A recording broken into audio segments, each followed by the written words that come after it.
নমস্কার। গল্প চিরন্তনীতে আমার সকল শ্রোতা বন্ধুকে জানাই স্বাগত। আবারও একটি সুন্দর উপন্যাস নিয়ে হাজির হয়েছি। উপন্যাসটির নাম মনের ময়ূর। লিখেছেন প্রতিভা বসু।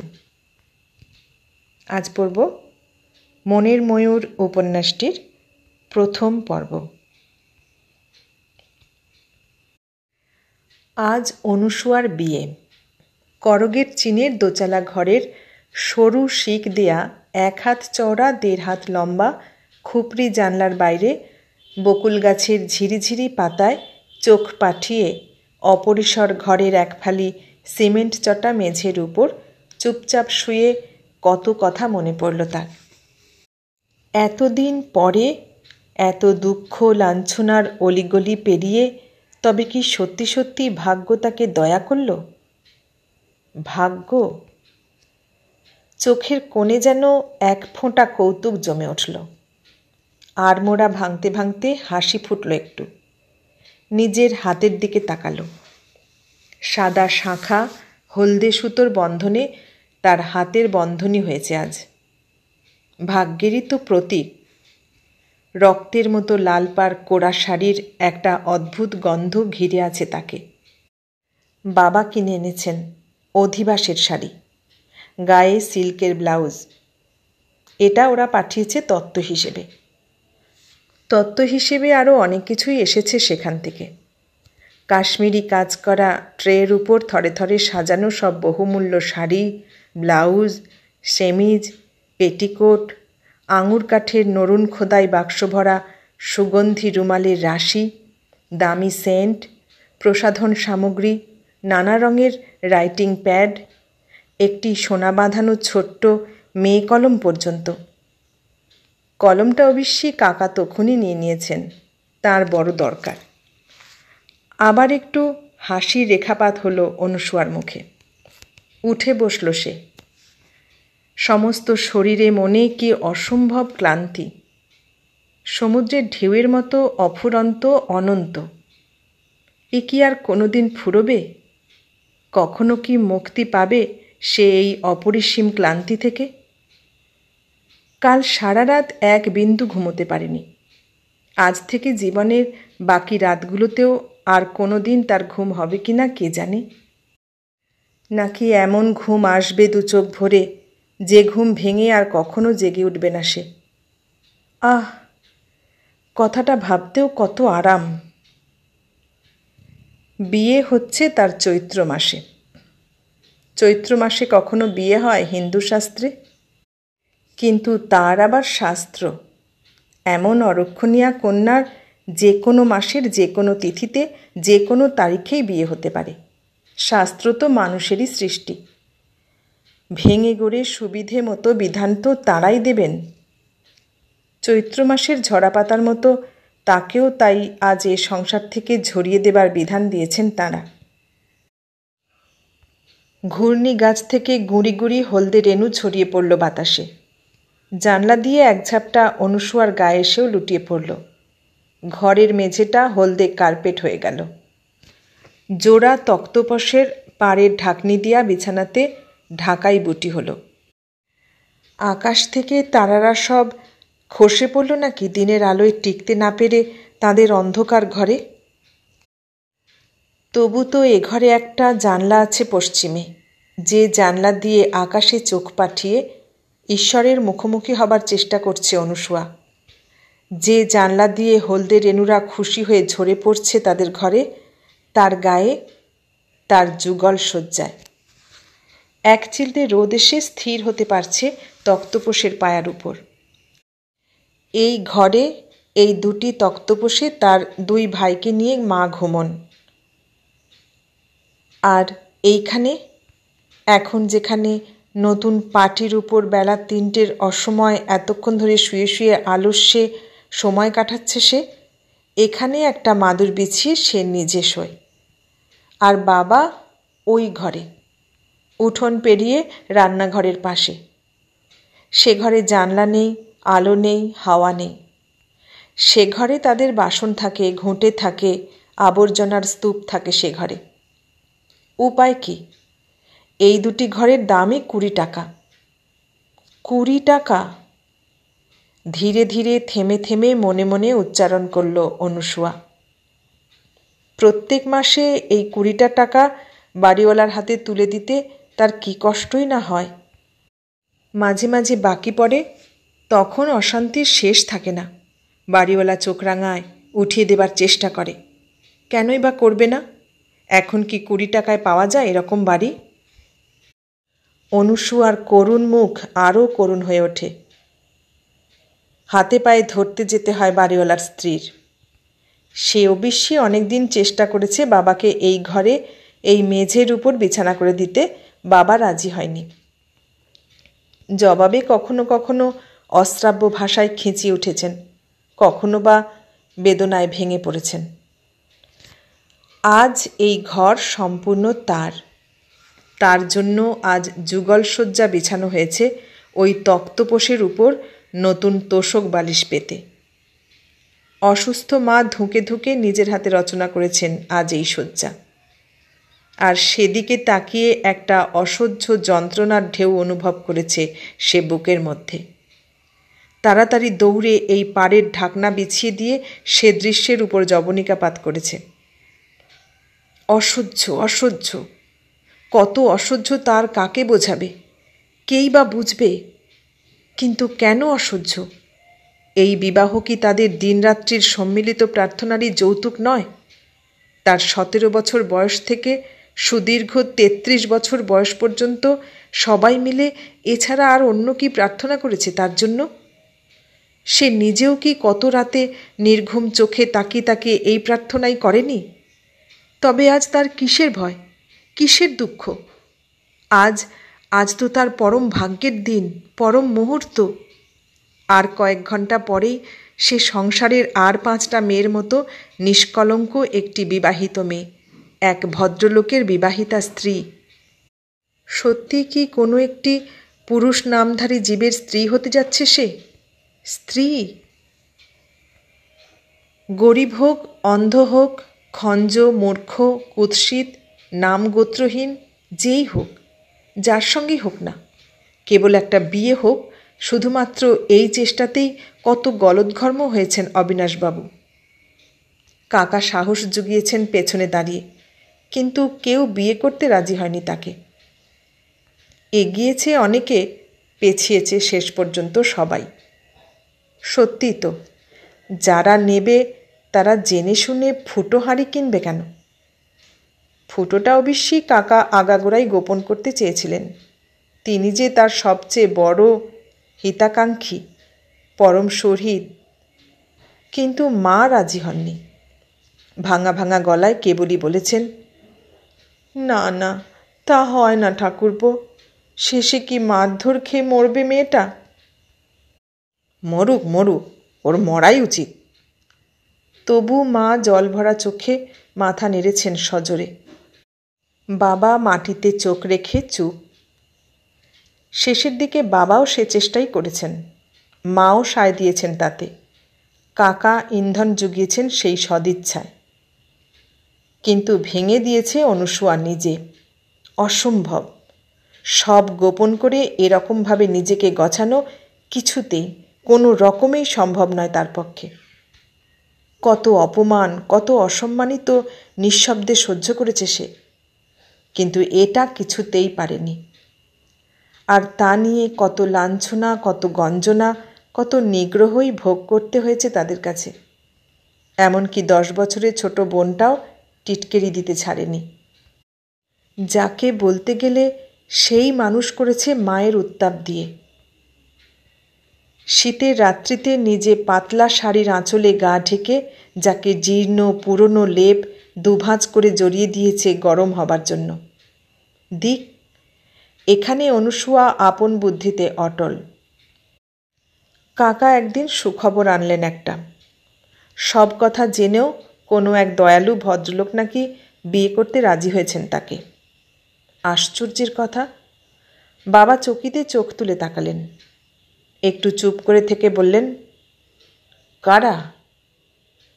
কোনো বিষয়ে আগ্রহ দেখাবার মতো উৎসাহ আর তার অবশিষ্ট ছিল না। ইস্ত্রি করা শার্টের কলার খুঁড়তে খুঁড়তে কাকা বলেন, আমার এক মক্কেল। সাগ্রহে এগিয়ে এলেন মা। রোগে ভুগে ভুগে তিনি ছোট্ট হয়ে গেছেন। দারিদ্র্যের ছাপ পড়েছে সারা শরীরে। বড় বড় দুটি চোখের পাতা যেন সবসময় বুঝে আসতে চায়। তবু এই একটা খবরেই তার সমস্ত প্রাণশক্তি উদ্দীপিত হয়ে উঠল। কে কে ঠাকুরপো? কাকা উদাস গলায় আবার বললেন, আমার এক মক্কেল। বাবা বললেন, বেশ, তাহলে আপনার অমত নেই? না, অমত কিসের? কথা দিতে পারি? দাও। ছেলেটি কি করে ঠাকুরপো? এটা মার প্রশ্ন। কি করে? কাকা ছোট করে হাসলেন। কি করে না? কলকাতা শহরের অর্ধেক ব্যবসায়ী তো তার। তাহলে খুব ধনী লোক বলো? নিশ্চয়ই। কি জাত? জাত দিয়ে আপনার দরকার কি? আপনার মেয়ের কি কোনো জাত আছে? না না, জাত ফাত আমি মানব না, মানব না, চেঁচিয়ে উঠলেন বাবা। নিজের যার জাতের ঠিক নেই তার জন্যে আবার জাতের দোহাই? আমি তোমাকে বলছি বিকাশ, তেলি মুচি হাড়ি ডোম সুঁড়ি বেনে যাই হোক, একটা বিয়ে ঠিক করে দাও তুমি, আমি আপদ বিদেয় করে বাঁচি। কাকা মাথা নাড়লেন। গলার আওয়াজ ঈষৎ নিচু করে বললেন, তবে আর দেরি করে লাভ কি? কিছু না। ওরা এজন্যে টাকাও দেবে কিছু। কত চাইব বলুন তো? টাকা? কথাটা বুঝতে পারলেন না বাবা। টাকা দেবে কেন? এই আর কি, বিয়ের খরচ টরচ। বিয়ের খরচও ওরা দেবে? সব সব। আমি বলছি কি আপনাকে। ছুঁচলো চোখে হাসলেন কাকা। আর অবিনাশবাবুর চোখে খুশির বদলে কেমন একটা উদ্বেগ নেমে এলো। নিষ্প্রভ দৃষ্টিতে ভাইয়ের মুখের দিকে তাকিয়ে রইলেন চুপ করে। বিকাশ আবার হাসলো একটু শব্দ করে। ভয় পাবার কিছু নেই। চাপ দিলে 2-5 হাজার টাকাও আমি বার করে আনতে পারি আপনাদের জন্য। 2-5 হাজার? মা চোখ কপালে তুললেন। ওরা কারা? এসব বিষয়ে মেয়েদের মাথা না গলানোই ভালো। তাহলে আমি আজই ওদের মেয়ে দেখাতে নিয়ে আসি, কি বলেন? কাকা বাবার দিকেই চোখ পেতে রাখলেন। মুখ নামিয়ে নিলেন অবিনাশবাবু। তোমার কথা আমি ভালো বুঝতে পারছি না বিকাশ। আমার মেয়েকেই কেউ নিতে চায় না, তার উপরে অত টাকা দিয়ে। আপনার বোঝা উচিত। না, আমি বুঝতে পারছি না। বৌদি, তুমি কি এখান থেকে একটু যাবে? উনি থাকুন না, ওর সামনেই বলো না। হঠাৎ যেন বাবার গলা অনেকটা মৃদু এবং অনেক বেশি দৃঢ় শোনালো। বাবার রকম সকম দেখে সহসা দ্বিধান্বিত হয়ে পড়লেন কাকা। ডান হাতের আঙুল বাঁ হাতে খুঁড়তে খুঁড়তে বললেন, এ তো আজকাল হামেশাই হচ্ছে। এসব মেয়েদের জন্য কত আশ্রম, কত প্রতিষ্ঠান। আপনি তো বিশেষ খোঁজখবর রাখেন না কিছু। আর দেখতে একটু ভালো টালো। কানের কাছে মুখ নিয়ে কি ফিসফিস করলেন। সঙ্গে সঙ্গে গরম তেলে জলের ছিটে পড়ল। চিরবির করে উঠলেন বাবা। তুই মেয়ে বিক্রির কথা বলছিস নাকি আমাকে? টাকা দিয়ে কিনে নেবে ওরা? কাটা কইয়ের মতো ছটফট করে উঠে দাঁড়ালেন। তুই না ওর কাকা? তুই না একদিন আকাশ পাতাল করে ওকে ঘরে ফিরিয়ে এনেছিলি? সেই তুই আজ এ কথা বললি? সেই তুই আজ ঘরের মেয়েকে বাজারের? ছি ছি ছি ছি, এ কথা বললি তুই? বলতে পারলি? এমন একটা অসৎ প্রস্তাব তুই মুখে আনতে পারলি ওর সম্বন্ধে? বাবার এই অপ্রত্যাশিত উত্তেজিত ব্যবহারে কাকা চমকালেন প্রথমটায়। শেষে মুখ হাঁড়ি করে বললেন, ওর বিয়ে এ উপায়ে ছাড়া হবে না। কেউ নেবে না আপনার মেয়েকে। না হয় নাই হলো, তবু আমি বাপ হয়ে এত বড় সর্বনাশ ওর করতে পারবো না বিকাশ। একটু থামলেন, ভাঙা ভাঙা গলায় বললেন, ওর অনেক ভালোই তো আমি তোর পরামর্শে এ পর্যন্ত করে এসেছি। আর থাক, তুই যা, আর কোনো হিতাকাঙ্ক্ষা করিস নে ওর জন্যে। তারপর জোরে জোরে উঠোনময় পায়চারি করতে লাগলেন তিনি। সারা জীবনে ভাইয়ের মুখের উপর এই প্রথম বোধহয় এত কথা বললেন, বলতে পারলেন। মুখ কালো করে উঠে যেতে যেতে কাকা বললেন, বেশ। তারপর সেই যে তিনি গেলেন আর এলেন না। আসলে হয়তো খুশিই হলেন না আসবার এই অছিলাটুকু গ্রহণ করতে পেরে। যত কমই আসুন, তবু তো সংস্রব থাকলে বিপদের সময় অবিনাশবাবু হাত পাততে যান তাঁরই কাছে। তাছাড়া তিনি 5টি মেয়ের বাপ, সেটাও তো দেখতে হবে। পরিবারের এত বড় একটা কলঙ্ক যে মেয়ে, তার পিতামাতার সঙ্গে সংস্রব রাখলে বলা কি যায় তার মেয়েদের যদি তিনি যোগ্য পাত্রে বিয়ে না দিতে পারেন? কর্তব্য তো তিনি সবই করেছেন, আর কত। স্নেহান্ধ অগ্রজের অনুগত অনুজ হিসেবে শাসন করেছেন ভাইঝিকে। জাতরক্ষার অত বড় দায়িত্ব বীরত্বের সঙ্গে সম্পাদন করেছেন। চুলের মুঠি ধরে হিড়হিড় করে টেনে এনেছেন ঘরে। তবু আরও। বেলা 3টের পরন্ত রোদ্দুরের দিকে তাকিয়ে চোখ জ্বালা করল অনুসুয়ার। বকুল পাতারা ঝিরঝির করে কাঁপল, তার চোখের পল্লবও কেঁপে উঠল থরথর করে। বুক ভরা কত মেঘ, তবু জল কই এক ফোঁটা। কাল সারা রাত ধরে কেঁদেছেন মা। কত কাল পরে মেয়েকে বুকের মধ্যে জড়িয়ে ধরে ফুঁপিয়ে উঠেছেন, কেঁপে উঠেছেন বারে বারে। যত নিষ্ঠুরতা করেছেন বছরের পর বছর, সব তার চোখের জলের ধারা হয়ে গলে পড়ছে গালবে। বালিশ ভিজে গেছে। কেন? দেয়ালে তাকিয়ে অস্ফুটে ঠোঁট নাড়ল অনুসুয়া। এই তো মার আকাঙ্ক্ষিত দিন, কত প্রার্থনার ফল তার। তার 33 বছরের গালের হাড় ওঠা মেয়ের আজ বিয়ে।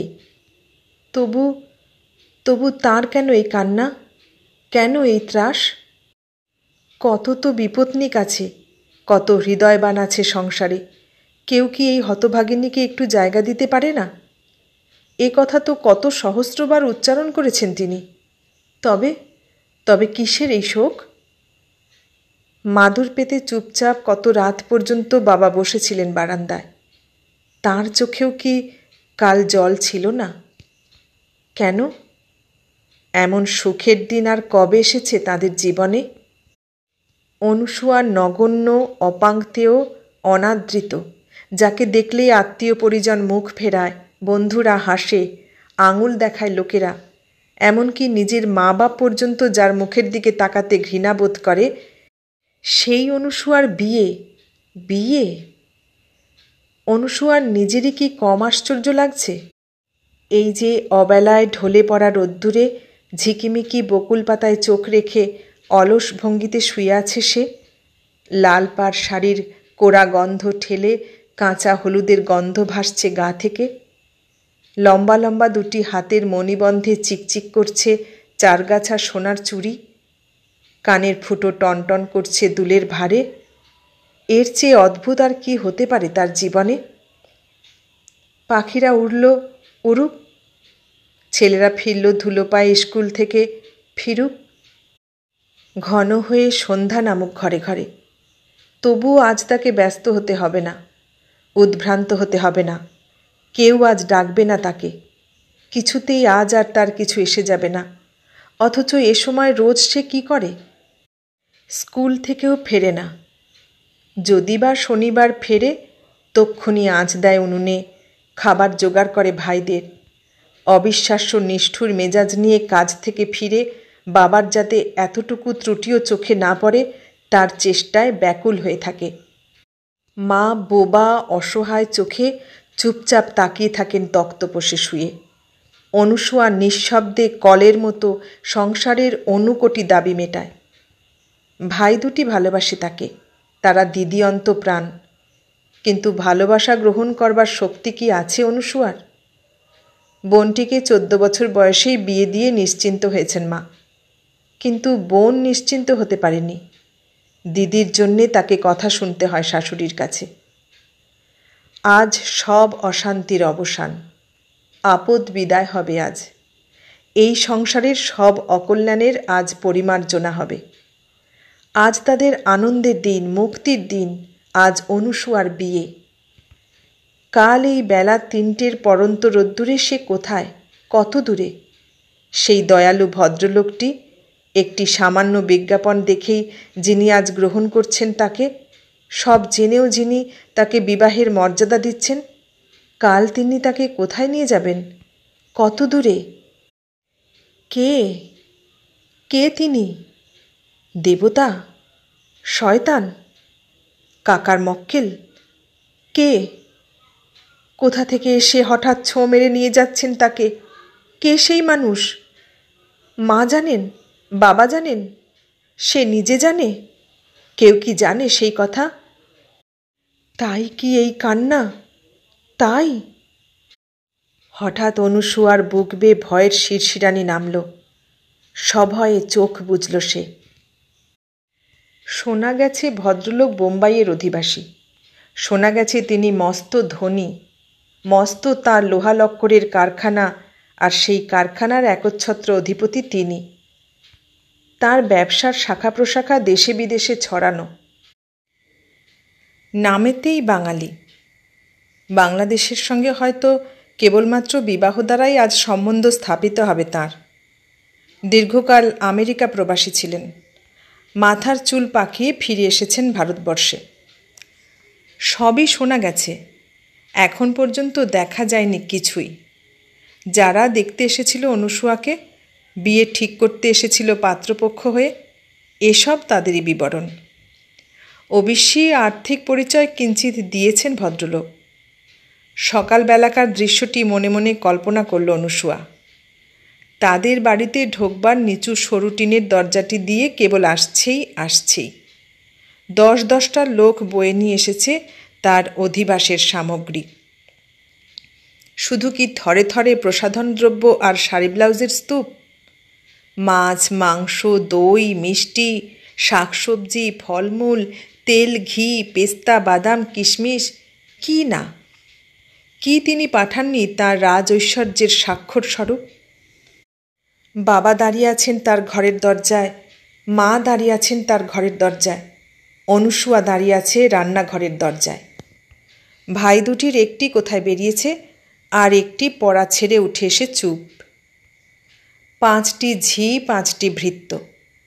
প্রত্যেকে নতুন কাপড় পরেছে, নতুন জামা গায়ে দিয়েছে।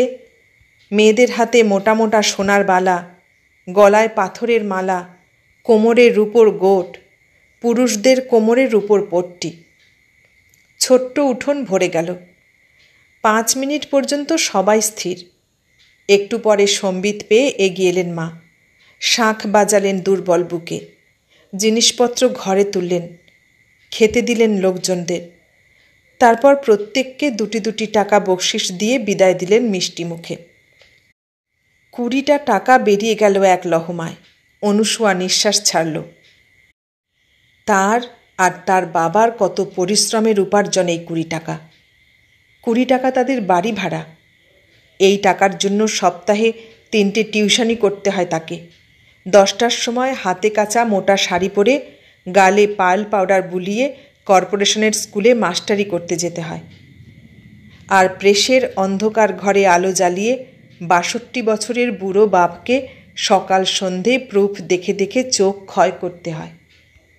সেই টাকা কিনা এভাবে বেরিয়ে গেল।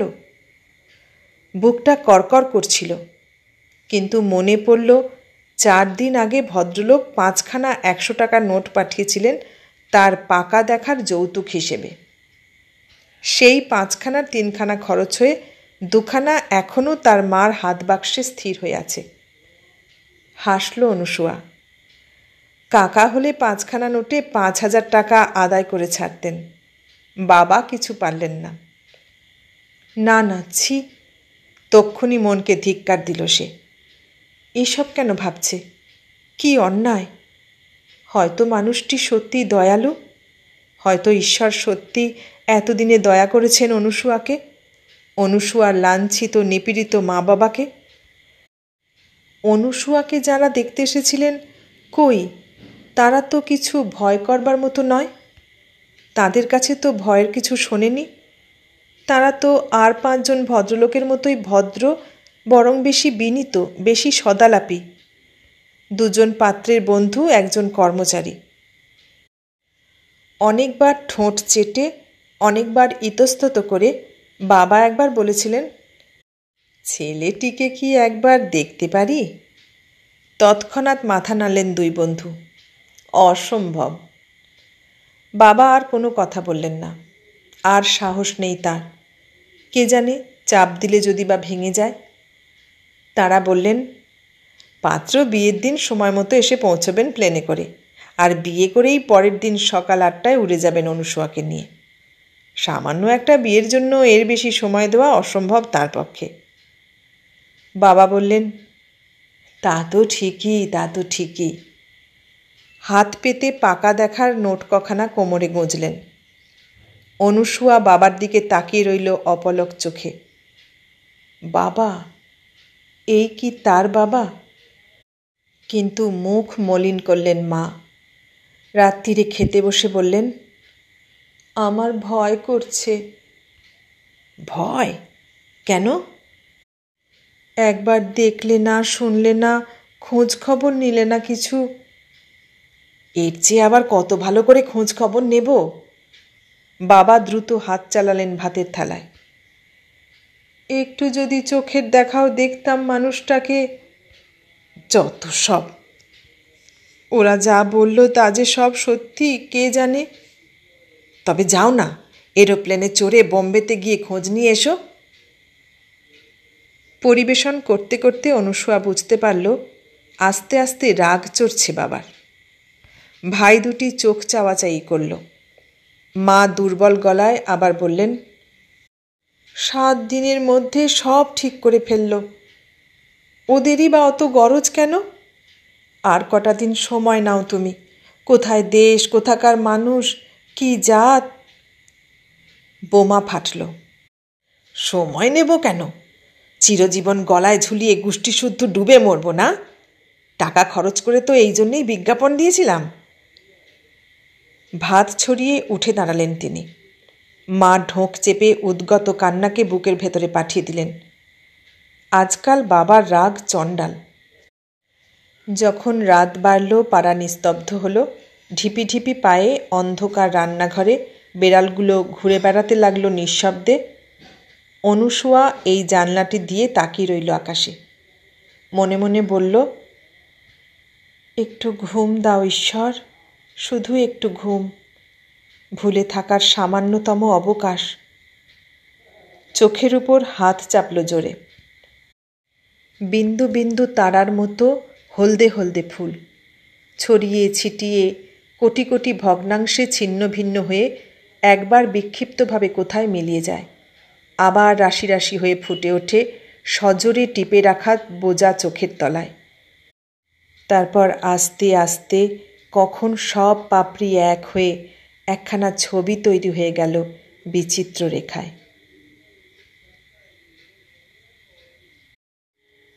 প্রতিভা বসুর লেখা উপন্যাস মনের ময়ূরের প্রথম পর্ব শুনলেন। কেমন লাগলো? ভালো লাগলে লাইক, কমেন্ট, শেয়ার করবেন। আর নতুন বন্ধু হলে সাবস্ক্রাইব করার অনুরোধ রইল। সবাইকে অনেক ধন্যবাদ জানিয়ে আজ এখানেই শেষ করলাম।